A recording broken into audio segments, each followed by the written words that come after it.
স্বাগত দীপ্ত সংবাদে, সাথে আছে আমি কাজী আসিফুজ্জামান।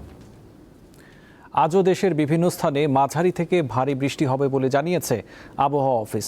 রংপুর, রাজশাহী, ময়মনসিংহ, ঢাকা, চট্টগ্রাম ও সিলেট বিভাগের অধিকাংশ জায়গায় এবং খুলনা ও বরিশাল বিভাগের অনেক জায়গায় অস্থায়ীভাবে দমকা হাওয়া সহ বৃষ্টি ও বজ্রসহ বৃষ্টি হতে পারে। সেই সাথে রংপুর, রাজশাহী, ময়মনসিংহ, ঢাকা, চট্টগ্রাম ও সিলেট বিভাগের কোথাও কোথাও ভারী থেকে অতি ভারী বর্ষণ হতে পারে। 16 জুলাই থেকে বৃষ্টির তীব্রতা বাড়তে পারে। সারা দেশে দিনের তাপমাত্রা সামান্য কমতে পারে এবং রাতের তাপমাত্রা কিছুটা বাড়তে পারে। সকাল 6টা থেকে আজকের সকাল 9টা পর্যন্ত ঢাকায় 110 মিলিমিটার বৃষ্টিপাত রেকর্ড করা হয়েছে, যা ভারী বৃষ্টিপাত। এবং এই ভারী বৃষ্টিপাতের ফলে ঢাকার নিম্ন অঞ্চলে এবং মহানগরের কোথাও কোথাও অস্থায়ীভাবে জলাবদ্ধতাও তৈরি হয়েছে। তবে এই বৃষ্টিপাতের তীব্রতা আজকের পর থেকে 15 তারিখ পর্যন্ত একটু কম থাকবে। 16 তারিখ থেকে মৌসুমী বায়ুর তীব্রতা আবার সক্রিয় হতে পারে। তখন সারা বাংলাদেশে আবার থেমে থেমে বৃষ্টিপাতের সম্ভাবনা তৈরি হয়েছে। রাতভর টানা ভারী বৃষ্টিতে কুমিল্লা শহরে জলাবদ্ধতা দেখা দিয়েছে। এ বিষয়ে জানাতে যুক্ত হচ্ছেন সহকর্মী শাকিল মোল্লা। শাকিল, জলাবদ্ধতার এই মুহূর্তে পরিস্থিতি আমাদের জানাবেন, আর শহরে পানি জমার কারণ কি বলছে কর্তৃপক্ষ?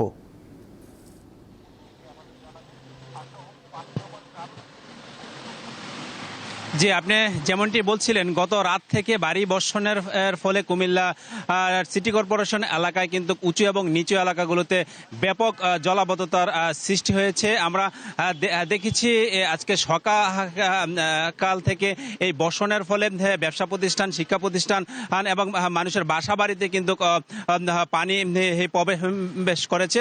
আমরা কথা বলেছি সিটি কর্পোরেশন এলাকার যারা জলাবদ্ধতা তার শিকার হয়েছে তাদের সাথে। তারা যেমনটি বলছেন যে কুমিল্লা শহরের যে পানি নিষ্কাশনের যে ড্রেনগুলো রয়েছে, সেই ড্রেনগুলো আসলে সংস্কার না করা, সেগুলো সময় মতো পরিষ্কার না করা কিন্তু এই পানি এগুলো হলো আটকে করেছে। অন্যদিকে আমরা দেখেছি আজকে সকাল থেকে যে পরীক্ষা ছিল, সেই পরীক্ষার্থীরা কিন্তু চরম বিপাকে পড়েছে।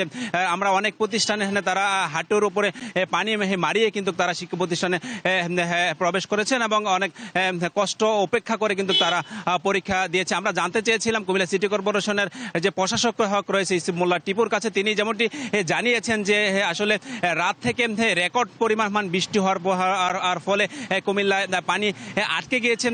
সিটি কর্পোরেশনের পক্ষ থেকে যে ড্রেনগুলো রয়েছে, সেই ড্রেনগুলো কিন্তু সংস্কারের কাজ চলমান রয়েছে। অন্যদিকে আমরা বিশেষ করে আমি এই মুহূর্তে যে জায়গাটিতে দাঁড়িয়েছি কুমিল্লার শহরে একেবারে পান কেন্দ্র যেটি কান্দিরপাহাড় এলাকায়, সেই রাস্তাটিতে কিন্তু এখনো পর্যন্ত পানিতে তলিয়ে আছে। তবে রাত থেকে শুরু হওয়া যে বৃষ্টি, সেই বৃষ্টি কিন্তু দুপুরের পর থেকে কিন্তু আসলে থেমে গিয়েছে। ঠিক এখন কিন্তু বৃষ্টি না থাকায় উঁচু এলাকাগুলোতে কিন্তু পানি নামতে শুরু করেছে। নগরবাসীর প্রত্যাশা যেটি আসলে সামান্য বৃষ্টিতে কিন্তু কুমিল্লা আর শহর তলিয়ে যায়, এই জট থেকে কুমিল্লাবাসীকে নিস্তার দেবে, তেমনটি কিন্তু কুমিল্লা সিটি কর্পোরেশনবাসী বারবার আর বলে আসছে। তবে বলা যায় যে যদি দুপুরের পরে বৃষ্টি না আসে তাহলে কিন্তু জলাবদ্ধতা অনেকটাই এই পানি নেমে যাবে। এই ছিল কুমিল্লা থেকে আমার কাছে সর্বশেষ। কুমিল্লা থেকে ছিলেন শাকিল মোল্লা। প্রধানমন্ত্রী তারেক রহমান বরিশাল পৌঁছে বৃক্ষরোপণ কর্মসূচিতে অংশ নিয়েছেন। সকাল 9টার দিকে তিনি সেখানে পৌঁছান। গৌরনদী উপজেলার বাটাজোর ইউনিয়নে নতুন খনন করা সরিকল খালের পাশে বৃক্ষরোপণ কর্মসূচির পাশাপাশি ফ্যামিলি কার্ড বিতরণ কর্মসূচিতে অংশ নিয়েছেন প্রধানমন্ত্রী।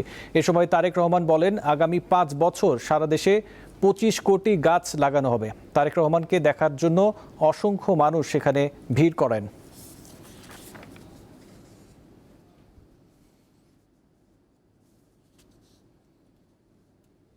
আমরা একসাথে আজকে 2500 চারা রোপণ করে গাছটির যত্ন নিতে হবে যাতে গাছটি বড় হতে পারে। আপনি যেরকম সন্তানকে দেখেন বড় হতে, সন্তান যত বড় হয় আপনার বুকটা ভরে উঠে আনন্দে, ঠিক এই গাছটি যারা রোপণ করছেন বা গাছের যাদের দোকানপাট, বাসা বাড়ির আশেপাশে বা সামনে এই গাছের চারাটি রোপণ করার পরে গাছটি যখন বড় হবে, দেখবেন সন্তান বড় হওয়ার যে আনন্দ, ঠিক গাছটি যখন যত বড় হবে দেখবেন একই রকম আপনি আনন্দ পাবেন। আমাদের দেশটাকে যদি সুন্দর করতে হয় তাহলে আমাদের সবাইকে চেষ্টা করতে হবে।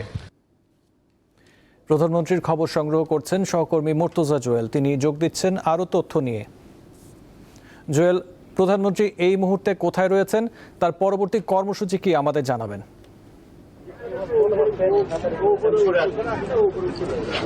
প্রধানমন্ত্রীর বরিশাল সফরসূচির অংশ হিসেবে তিনি ঠিক এই মুহূর্তে রয়েছেন।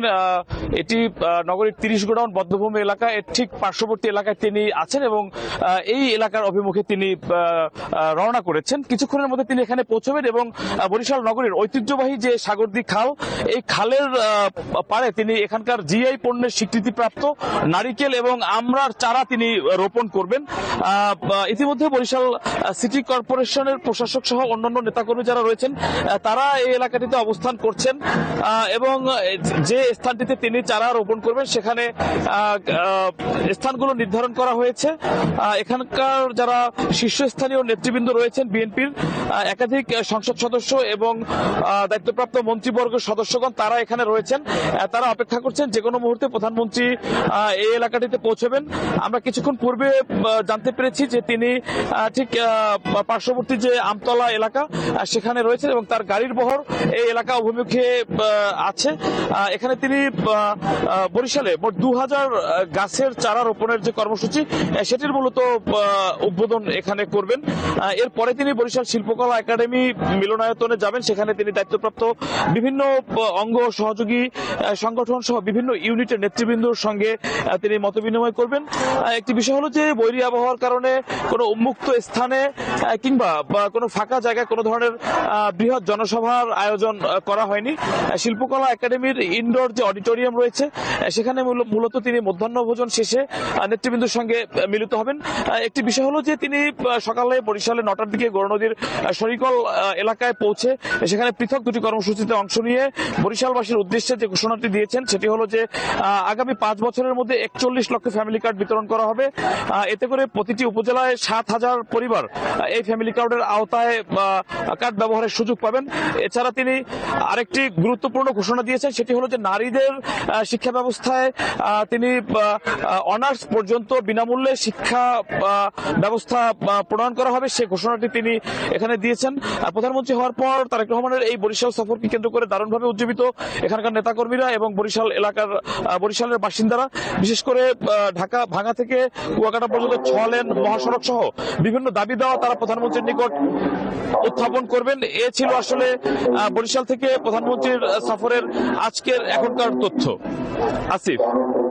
ইরানের বিভিন্ন লক্ষ্যবস্তুতে হামলা চালানোর দাবি করেছে যুক্তরাষ্ট্রের সামরিক বাহিনীর সেন্ট্রাল কমান্ড সেন্টকম।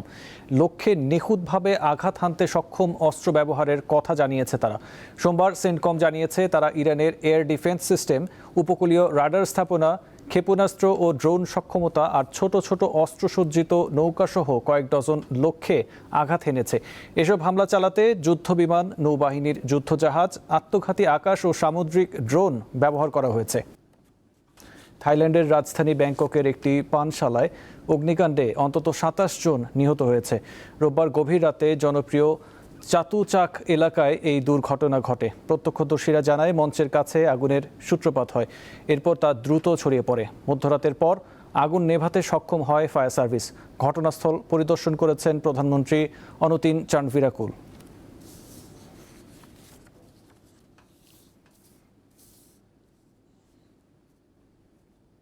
এবারে ফুটবল বিশ্বকাপ 2026।